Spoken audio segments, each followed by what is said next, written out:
Okay, so here we are. Been fucking with this thing for 2 days.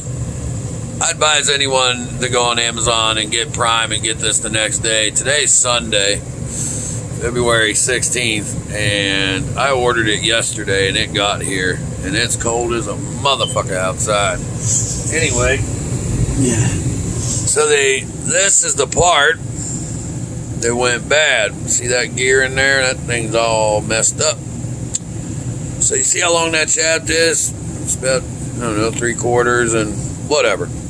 So they sent me the new one, which I put on, and it's a hell of a lot bigger. It's bigger. It may not look bigger from here, but it's fucking bigger. Now that shaft right there goes way deep in. You got a nut on it that keeps that inside blower wheel on. Well, guess what? It was way too long. So I ended up having to shave it down. Should have made a video of that, but I didn't. Anyway, I had to take it to my shop, shave it down, and then the bolts that put that housing on the back side of this on didn't fit. So I had to find some bolts that would fit and hold this motor in place. Now, I finally did that, put it back on, and I was worried about the blower wheel because the wheel seemed like it was a little bit off. So I put it in a vise and kind of bent it a little bit towards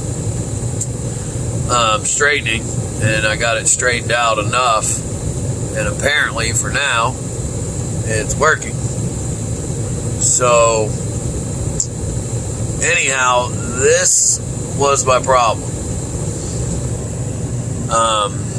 You definitely want to take a video of how you're taking it apart.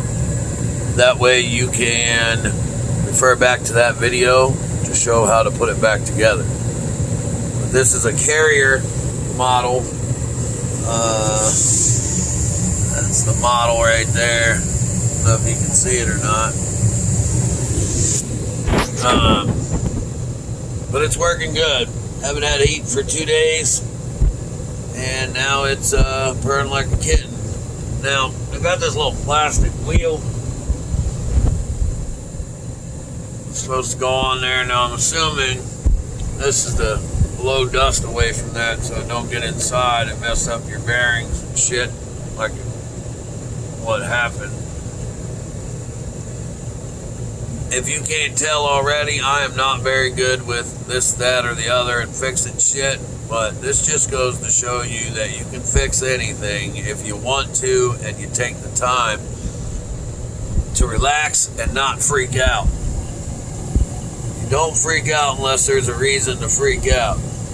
Last night, the wife was freaking out.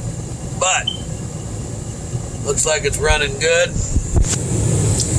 That's what we want to see blowing through there. And in my previous video, you see that little bolt right there? Okay, and you see that little red?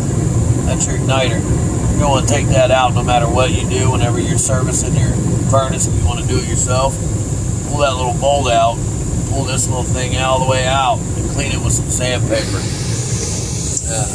You're looking for that red light. If that stays solid, you're in good shape. It's always going to show you what codes it's throwing. Now my code was showing a number 13, limit circuit lockout.